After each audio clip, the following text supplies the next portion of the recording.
World wide గా box office దగ్గర భారీ అంచనాల నడుమ రిలీజ్ కి సిద్ధమైన కోలీవుడ్ టాప్ హీరో ప్రస్తుత ముఖ్యమంత్రి అయిన దళపతి విజయ్ నటిస్తున్న లాస్ట్ మూవీ అయిన జననాయకన్ సినిమా ఆల్రెడీ భారీగా డిలే అయ్యి అనేక ఇబ్బందులను ఫేస్ చేసినా కూడా విజయ్ లాస్ట్ మూవీ అవ్వడంతో ఆడియన్స్ లో క్రేజ్ మాత్రం సాలిడ్ గానే ఉండగా అద్భుతమైన అడ్వాన్స్ బుకింగ్స్ తో జోరు చూపెడుతూ దూసుకుపోతున్న ఈ సినిమా మరీ రికార్డు బ్రేకింగ్ లెవెల్లో కాకపోయినా కూడా ఉన్నంతలో మంచి హైప్ ఉన్న టాప్ స్టార్ మూవీ రేంజ్ లోనే టికెట్ సేల్స్ తో దుమ్ము దులిపేస్తూ ఉంది. ఇక సినిమా చాలా డిలే అవ్వడం, లీక్ అవ్వడం, ఓటీటీ ఆఫర్స్ తగ్గిపోవడం లాంటి అనేక ఇబ్బందులను ఫేస్ చేసిన ఇప్పుడు రిలీజ్ టైం కి మరీ మునుపటి రేంజ్ లో కాకపోయినా కానీ మంచి నాన్ థియేట్రికల్ బిజినెస్ నే సొంతం చేసుకుందని సమాచారం. ఓవరాల్ గా వరల్డ్ వైడ్ గా ఇప్పుడు సినిమా డీసెంట్ హిట్ అనిపించుకోవాలి అనే ప్రశ్న అందరిలోనూ ఆసక్తిని పెంచగా ఎంతవరకు కలెక్షన్ సాధించాల్సిన అవసరం ఉందని అందరూ ఆశగా ఎదురుచూస్తున్నారు.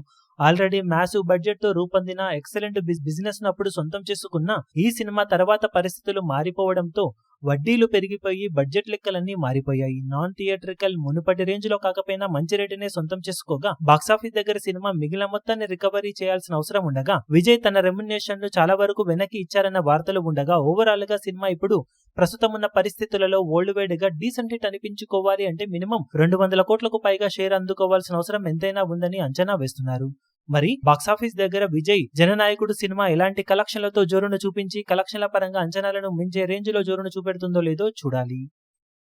ఈ వీడియో మీకు నచ్చినట్లయితే లైక్ చేయండి, షేర్ చేయండి, ఛానల్ ను సబ్స్క్రైబ్ చేయడం మాత్రం మరవకండి. ఏ చిన్న అప్డేట్ ను మిస్ అవ్వకూడదు అనుకుంటే బెల్ ఐకాన్ ను ప్రెస్ చేయండి.